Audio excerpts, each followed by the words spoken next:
Have you ever felt that there are certain phases in your life when your mind is tormented by the same questions looping in your head?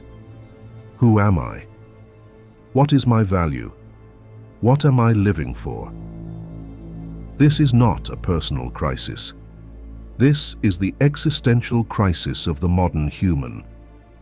When religion is no longer an absolute compass, traditional morality loses its weight, and society constantly imposes proper models to follow, we are stretched between two poles: live according to the majority to be accepted, or seek meaning for ourselves and accept solitude. Friedrich Nietzsche did not see this as a tragedy to be healed. He saw it as a sign that you have reached the threshold where you must define yourself. For Nietzsche, the question, "Who am I?" cannot be answered by collective morality or safe advice. It can only be answered when you dare to break each invisible shackle and accept the price of freedom, loneliness, pain, and absolute responsibility. The entire journey ahead asks you only one thing: do you want to live as someone who is led or as someone responsible? Stay until the end of this video and don't skip any part, because each part is not just a lesson, but comes with a hard-to-swallow truth and a concrete practice for you to observe yourself. And at the end, I will reveal how Nietzsche suggests you create your own value system, not borrowed, not compromised, that can completely transform your life. Step 1. Break the herd mentality. You want to find your true self? Then the first question is not, "What do I like?" but how many things in your head actually belong to you. Nietzsche calls what silently operates behind the thinking of the majority the herd mentality. It does not show up as a prison with iron bars. It appears as a warm room with enough comfort, enough praise, and enough sense of safety. This herd doesn't need to tie your hands. It only needs to make you afraid of being disliked, afraid of being judged, afraid of being abandoned. That alone is enough for you to cut yourself down a little every day, to shave yourself down to fit the mold. Nietzsche looks straight at an uncomfortable truth. What society calls universal morality, general standards, is sometimes just the will of a small group of people stamped as truth. Not all morality is bad. But the truly dangerous thing is when morality becomes a homogenizing machine. Anyone different is labeled, corrected, retaught. Have you noticed how many people say, "I just want peace," like a prayer? But peace is sometimes just a pretty way of saying, "Don't make me face the fact that I've abandoned myself." The herd needs sameness to maintain order. A very real example of this is Vincent van Gogh. Throughout his life, Van Gogh sold exactly one painting. He lived in poverty and loneliness, was considered a failure, eccentric, and even insane. But what matters is not Van Gogh's suffering. What matters is how the herd reacted to him. While he was alive, he was ignored. After he died, he was revered as a genius. What does that mean? It means his value did not change. Only the crowd did. The herd does not hate beauty. It hates beauty that is ahead of its time, beauty that forces it to admit that its current standards are impoverished. While Van Gogh was alive, he was a threat. When he died, he became safe to worship. Nietzsche saw this rule very clearly. He understood that the herd does not judge truth, it judges timing. A person who lives authentically too early will be crushed, but that doesn't make them wrong. It only shows that society is always slower than the creative individual. And here is the cold lesson. If you need the approval of the majority to dare to be yourself, you will always be behind. Van Gogh did not choose the lonely path to become great. He chose it because he could not live otherwise without betraying himself. Social psychology has a famous experiment. When a group of people unanimously gives the wrong answer, many participants still choose to answer with the group, even though they can clearly see the correct answer. Scientists explain that the reason behind this is that the human brain carries a primal fear. Being separated from the herd means danger. Nietzsche would say, that is the survival instinct of the animal in us. But humans are not born only to live like animals. Humans are born to rise above, to create their own values, to become something higher than the fearful reflexes of the crowd. And the first step is to recognize, which voice am I listening to? The voice of the self, or the voice of the fear of being cast out? But why does the herd hate difference so much? This is where Nietzsche is at his sharpest. A person who lives truthfully is a silent accusation against those who live falsely. You don't need to attack anyone. Just by stepping out of the mold, you already make others uncomfortable. Because you remind them of the things they once wanted, then abandoned. And you? What are you trading away every day just to be left in peace? Leave a short story of yours below and think a bit more about this question I'm asking you. Is that peace really worth living your entire life in a form that isn't truly yours? So how do we break it? Not by hating society or becoming extreme. Nietzsche doesn't teach you to be a destroyer. He teaches you to be self-governing. And self-governance begins with a small but ruthless operation, separating the voice from the truth. Every time you want to do something but shrink back, ask, who is speaking in my head? Is it your voice or the voice of someone who once shamed you? It might be a parent, a harsh teacher, a lover who belittled you, or a community that made you feel not enough. On a deeper level, the herd doesn't just force you to do this or that. It does something more subtle. It decides what you are allowed to desire. It teaches you to long for what is recognized, status, stability, the right image. But Nietzsche saw a bitter truth. Many of our noble desires are really just hunger for approval. You want success to prove yourself. You want to be capable so you can be loved. You want to be right so you can be safe. And when your motivation is other people's gaze, you've placed your own self in the hands of the herd. Breaking the herd mentality, therefore, does not begin with grand gestures. It begins with a small betrayal, betraying your need to please. You don't need to argue with the whole world. You just need, in a very private moment, to dare admit to yourself, there are things I call right only because I'm afraid. There are things I call moral only because I need to be accepted. That moment is like a light switching on in a dark room. And this is the first sign of freedom. When you begin to feel estranged from the things you once took for granted. When you look at a norm and ask, who benefits from me believing this? When you realize there are rules not meant to make you better, but to make you easier to control. Nietzsche calls this operation a kind of genealogy of morality, tracing back the origins of what we call right and wrong, to see that it's not as pure as we thought. And once you've seen the origin, you're no longer so easily hypnotized by it. If you no longer want to live as a shadow of the collective, you will have to pay a price. You will stand alone, but it will also be the first time you truly hear your own voice. And to withstand that silence, you'll need something the herd never teaches, the ability to go through hardship without running away. And that is the next step. Step 2. Accept suffering. The moment you step out of the cage does not bring immediate freedom. It brings coldness, emptiness.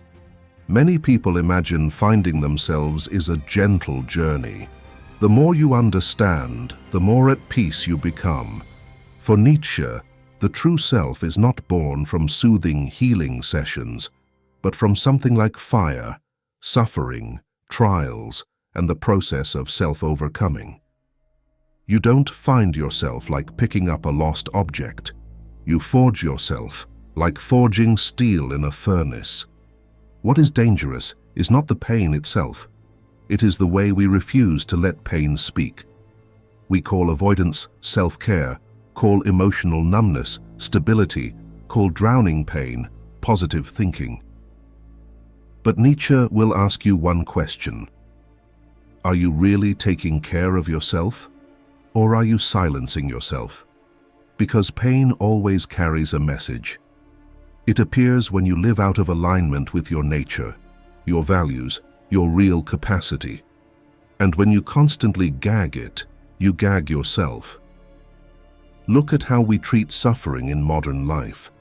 Someone dislikes their job, but instead of looking for other opportunities, they tell themselves, "At least I still have a salary in these unstable times."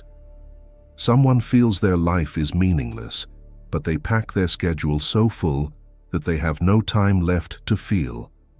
This is not a strength. This is procrastination of confrontation. And the price of delay is this. The pain does not disappear.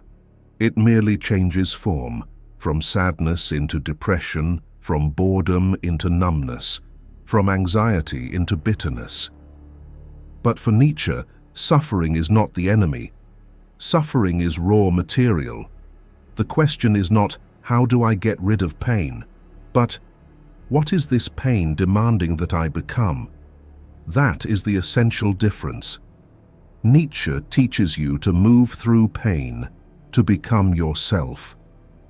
Of course, he doesn't speak from theory alone. He speaks from his own life full of illness and suffering, problems with his eyesight, nervous exhaustion, days when he could not function normally.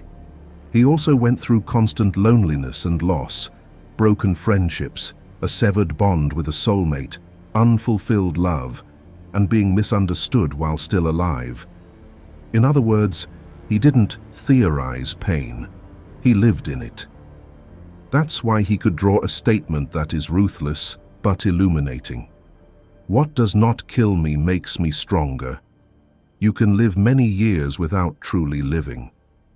Until something happens, losing your job, betrayal, illness, collapse, loss. And only then do you see clearly. The self you had before was just a fragile structure built to survive, not to live. Self-overcoming is at the core of this step, but don't mistake it for trying harder. Nietzsche is not a fitness coach for the soul. Self-overcoming is a process of facing yourself and conquering the lower versions within you: cowardice, comfort-seeking, fear, Mandmental, laziness. Nietzsche gives you an image like a lighthouse in the fog, the Übermensch. He writes in Thus Spoke Zarathustra, "Man is a rope fastened between animal and Übermensch, a rope over an abyss."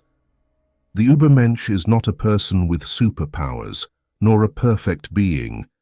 It is the one who dares to do what few dare, shape themselves, discipline their instincts, raise their own standards, and take responsibility for their life without blaming fate or the crowd. But this process of self-shaping is never smooth. Anyone who wants to become Übermensch must pass through the discomforts they always avoided before. Science calls this hormesis, small appropriate doses of stress that force the body and nervous system to adapt and grow stronger. Cold enough, and the body is forced to learn to retain heat. Heavy enough training, and muscles are forced to grow.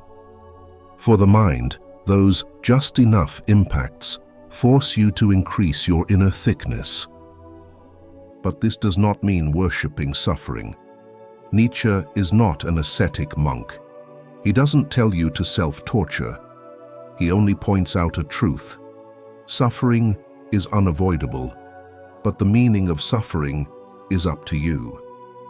This is where he converges with Viktor Frankl, existential psychology. When a person has a why, they can bear almost any how. But Nietzsche goes even deeper. Not just endure. He wants you to transform. Turn pain into creative energy. Turn wounds into sharper vision. Turn failure into material for building resilience. In other words, don't let pain turn you into a victim. Let it become the force that propels you to be reborn. If you've listened this far and suddenly realized that somewhere in you is ready to stop anesthetizing your pain, leave a small signal below. You don't need to tell a long story. Just write one honest line. What suffering are you learning to accept?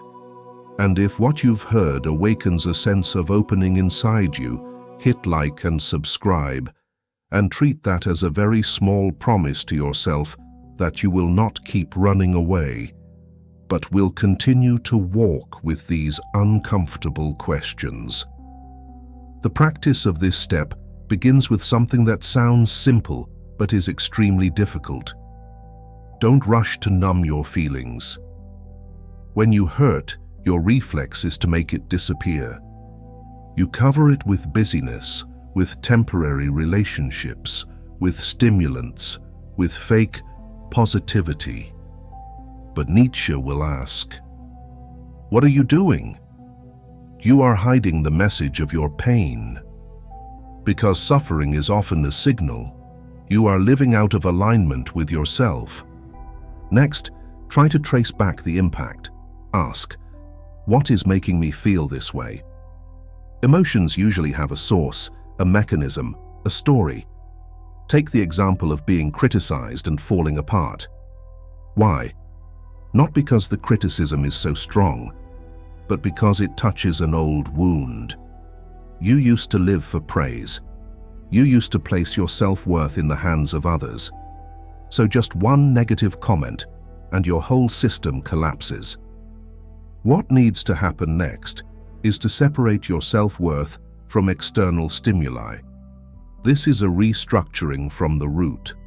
Where does my worth come from? If you have a value system of your own, things that happen outside will not be able to easily agitate you. When you accept suffering in the right way, you'll begin to sense a new kind of strength, not excitement, but steadiness. You'll see that you're no longer as afraid of discomfort as before. You still hurt, but you don't panic. You're still lonely, but you don't rush to cling. You still fail, but you don't completely fall apart. Your mind becomes like a sword that has been tempered, sharper, heavier, less ornamental, but real. And in that cold metallic gleam, you start to see your true self. Not the best version, but the most honest one. Step 2 ends with a question you should keep in your mind like a lantern. What is this pain trying to turn me into? If you can answer that, you will no longer see suffering as an accident. You will see it as an invitation. And once you've learned to accept it, Nietzsche leaves you with a test. If your entire life had to repeat itself exactly, endlessly, with all its suffering, would you still dare to say yes to it one more time? Step 3. Saying yes to life. When God is dead in Nietzsche's sense, that death is not just the weakening of religion, it is the collapse of a whole psychological structure. In the past, people could lean on a sacred order to know what is right, what is wrong, what to live for, and what to endure for. Now that the order withdraws, and many fall into an invisible state, living without a why, doing everything on autopilot, like a boat that still drifts but has lost its compass. You can call that nihilism, boredom, or more simply, living without feeling that you are truly alive. Nietzsche does not tell you to fill that void with a new belief system or a new morality. He demands something harder, to create a yes of your own, a yes of someone who has looked straight at life, seen all of its cruelty, randomness, and absurdity, and still chooses it. This is where amor fati appears, love of fate. But love here is not a sweet feeling. It is more like a vow. You say to life, whatever it brings, I will turn it into material to live a life worth living. And Nietzsche has a test that makes it impossible for you to lie to yourself: eternal recurrence. Imagine one night, in your loneliest moment, a demon whispers, "This life of yours, in every detail, every mistake, every pain, every act of cowardice, every missed chance, you will have to live it again, infinitely, many times." If you heard that, what would your reaction be? Revolt, despair, or trembling? Nietzsche doesn't offer this image to terrify you. He offers it as a merciless mirror, because it immediately exposes whether you are living a life you would want to repeat or a life you only want to escape. And the answer doesn't lie in words. It lies in a very real feeling in your chest. What's strange is this: many people fear eternal recurrence not because of suffering, but because of the repetition of a meaningless life. Think about it carefully. Suffering can be borne if life has direction. But to relive a worn-out life, a life spent just pleasing others, a life lived for everyone but yourself, that is torture. Eternal recurrence, then, is a test of inner ethics. Is your life honest enough that you would dare to sign your name to it? If not, Nietzsche is essentially saying, then don't just complain, live differently. Create a life you can say yes to, even if it is not perfect. But what, concretely, does it mean to say yes? It means you stop wasting your life on if only. The human brain has a mechanism called counterfactual thinking, imagining alternative scenarios to torture yourself. If only I had chosen another major. If only I hadn't loved that person. If only I hadn't said that. This kind of thinking can help you learn, but when it becomes a habit, it turns you into a prisoner of the past. Amor fati is the act of cutting that chain. You don't deny mistakes. You don't sugarcoat your wounds. You simply say, everything that has happened is part of me, and I will use it to create what comes next. This is the yes of the creator, using even the fragments as material. Like the Japanese art of kintsugi, the crack is not hidden.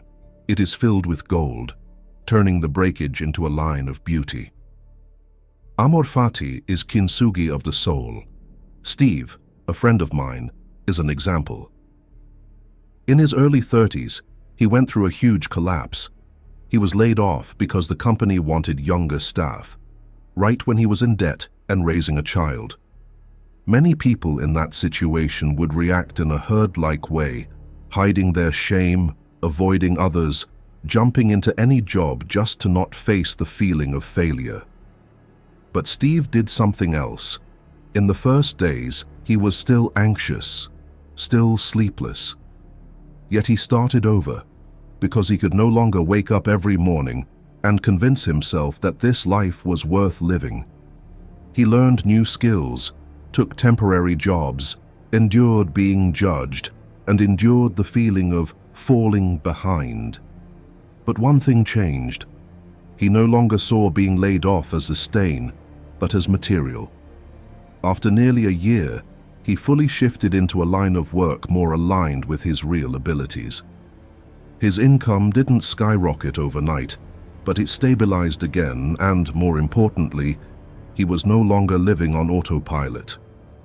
He began to sleep better, became less irritable, and for the first time in years, he felt he was driving his life instead of being dragged by it. Amor fati, in that case, does not make life easier. It gives you agency. Nietzsche wants you to move from being dragged through life to pulling your own life forward. And eternal recurrence is the question you use to check your direction. If you had to live this again infinitely, are you living like someone who chooses or someone who just reacts? Saying yes is the courage to choose, even when that choice makes you lose some things: approval, convenience, safety. It is a silent declaration. I take responsibility for my life. When you truly say yes to life, a deep shift happens inside you. You no longer live by hoping the future will arrive and rescue you. You stop treating the present as a waiting room. You begin to understand what Nietzsche wants to emphasize with the image of eternal recurrence. Every moment carries infinite weight. Every decision you make, every action you take, no matter how small, not only affects the present, but also shapes the very form of your existence afterward. If this moment has to repeat infinitely many times, then its consequences do not end with one lifetime. They stretch on forever. When you love your fate, you no longer hide behind, "One day I'll live differently." You understand there is no later separate from what you are doing now. The habits you repeat today are the self you are building for tomorrow. The small choices you dismiss, if repeated infinitely, could you endure yourself? That question turns the present into a serious space. And right here, Nietzsche forces you to weigh your actions with another depth. Not, is this beneficial in the short term? But, if this action shapes me into a certain kind of person, am I willing to be that person forever? Eternal recurrence places the consequence of each decision into infinity, making it impossible to hide behind just this once. And Amor fati gives you the courage to say, "All right, I choose this, and I accept the form it creates in me." When these two ideas meet, the present becomes the forge of the self. So when you ask, if this moment were to repeat infinitely, would I want to live it this way? That question shines a light on very concrete things. What are you spending your time on? Who are you standing next to? What are you saying yes to every day, even unconsciously? And if the answer makes your chest feel heavy, Nietzsche does not comfort you. He only hands you a responsibility that is cold but liberating: change. Because in the world of eternal recurrence, every change, no matter how small, carries infinite meaning. Step 4. Create your own values. When you've dared to say yes to life, including its darkest stretches, something very strange begins to happen. You no longer want to live on autopilot. You start to feel suffocated. You begin to realize that saying yes to life does not mean nodding along to every ready-made standard. It only means I accept life as it is, and I take responsibility for living it in my own way. And in that very moment, an unavoidable question rises from within, like a knock from the inside. In the end, what values am I actually living by? Nietzsche doesn't call this finding values.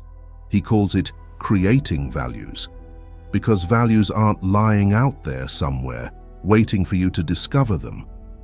Values are what you cast and forge from your experience, your suffering, your will, and your choices. And here is the mystery. Many people think they are living by morality, but in reality, they are living by fear. They do the right thing because they're afraid of being disliked. They sacrifice because they're afraid of being called selfish. They stay because they're afraid of being judged. They stay silent because they're afraid of being seen as troublesome. That is not morality. That is survival instinct dressed up as morality. Nietzsche would say, if your values are shaped by fear, they are not your values. They are chains. So where does creating values begin? It starts with a very Nietzschean move. Take a hammer to your idols. Idols here are not statues you worship. They are the things you've never dared to question. You must be stable. You must have a respectable job. You must be gentle. You must forgive. These phrases sound moral, mature, civilized. But what about you? If you live your whole life by these musts, then when you stand alone at night, what do you have left besides exhaustion and a late question? Who did I live for? Creating values, therefore, is not simply choosing what you like. It is choosing what you respect. Likes change with moods. Respect stands firm in the storm. And to see what you truly respect, you must look at your life like an investigator. Which moments make you feel alive? Which moments make you feel you've humiliated yourself? When have you said yes out loud while knowing inside it was a lie? When have you smiled politely and gone home feeling empty? Those recurring points of pain are clues, because the mind can lie, but the body cannot. Imagine you are a sculptor, and your life is a block of stone. Carving always hurts, because every strike of the chisel knocks something off. An old belief, an old habit, an old relationship, an image of yourself that others are used to. And that is why so many people don't dare to create their own values. They fear that the price of freedom is the shift in how others look at them. Nietzsche does not tell you to become immoral. He tells you to step outside herd morality, to go beyond black and white, good-evil, to reach a more honest question. What makes the life force in you grow stronger, and what makes it wither? A Nietzschean value is not what others praise as good. It is what makes you stronger, deeper, clearer, and more real. Creating values does not start with inventing new slogans. It starts with something very rough, distinguishing what you truly respect from what you are merely obeying. Observe your own reactions in concrete moments. What do you say yes to that leaves you feeling drained? What do you say no to that makes your chest feel lighter? Those signals are living data.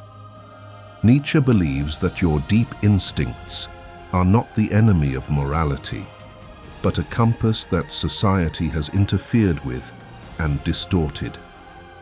Nietzsche calls dependence on common standards slave morality, living reactively, defensively, just to avoid punishment.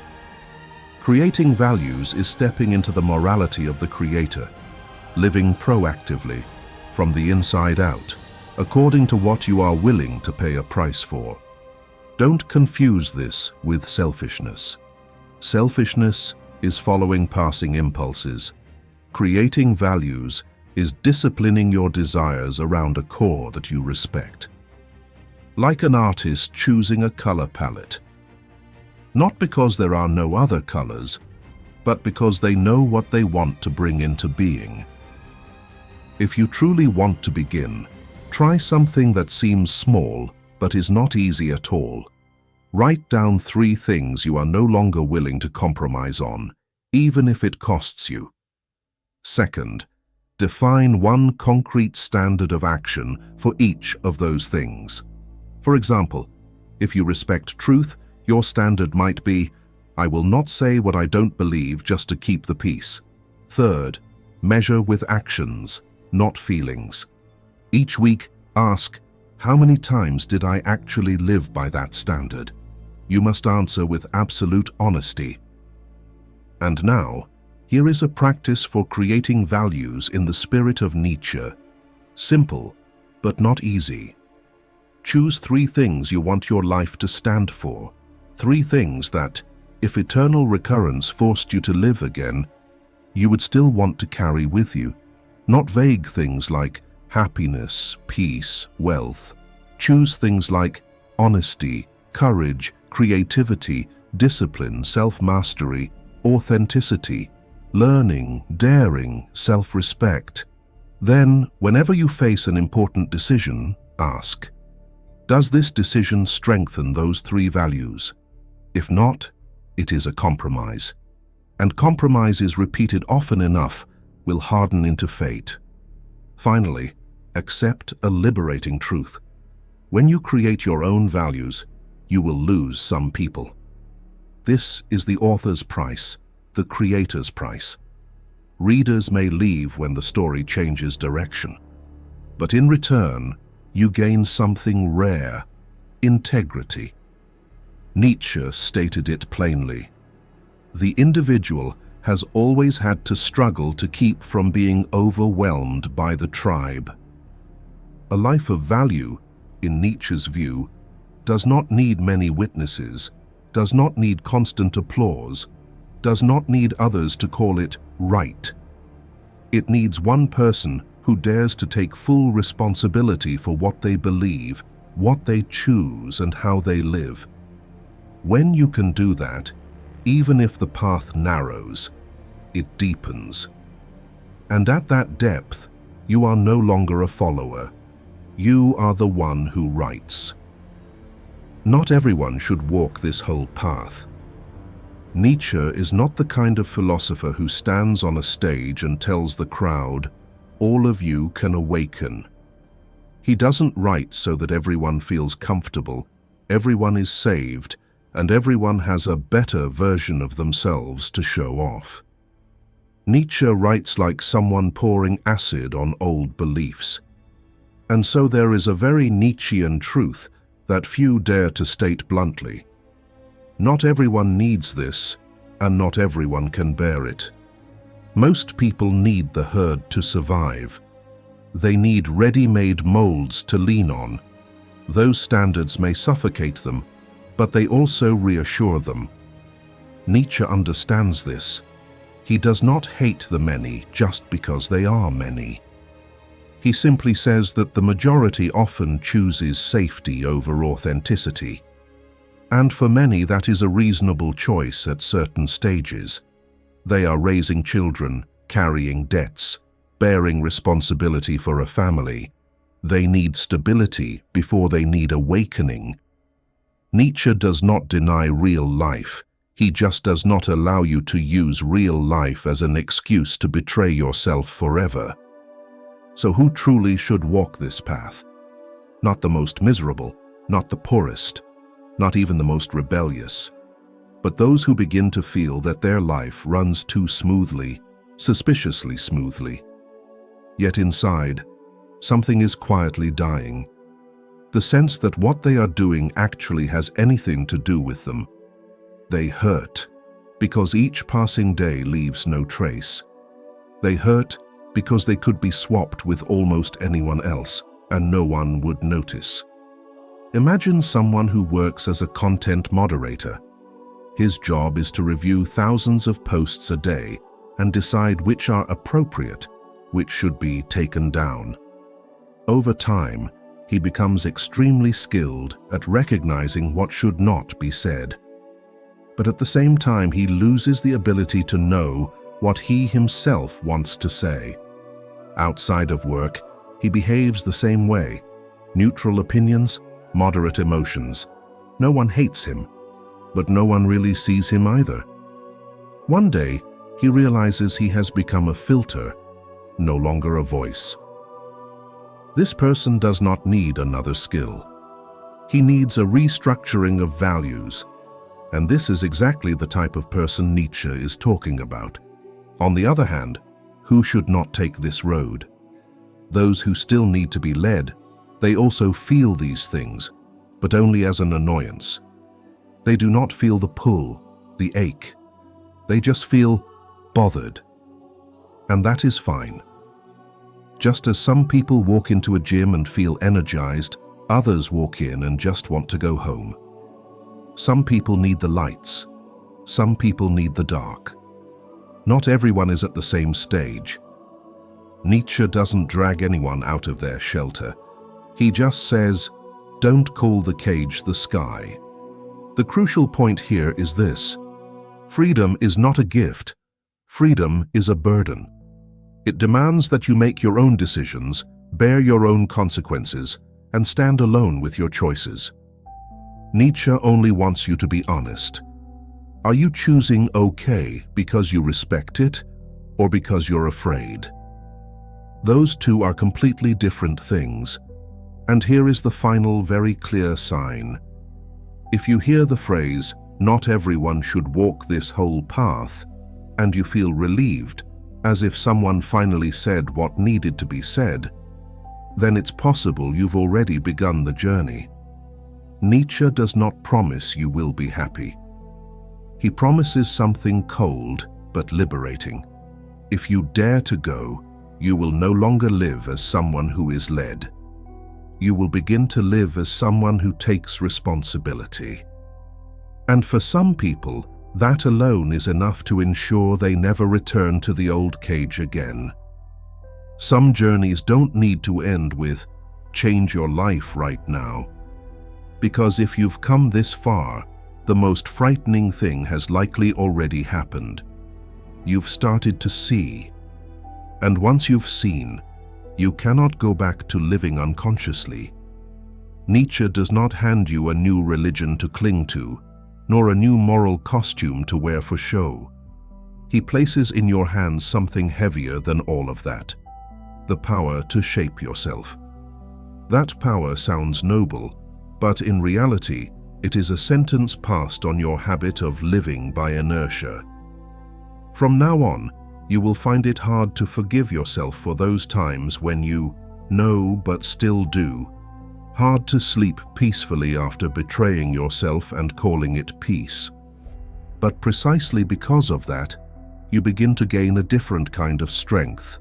Quiet, unshowy, needing no proof. Now the question is no longer, who could I become? But, what kind of person am I willing to be? If you feel heavy, that is not a sign you're on the wrong path. It is a sign you are walking into the shadow of truth. And if you feel lonely, remember, there are stretches of road you must walk alone, because only there can you hear your original voice. So, before you leave this video, I want you to do one small thing. Tonight, turn off all the noise and ask yourself a question that needs no witness. If you had to live this exact life for many more years, could you bear it? Or is it time to start rewriting it?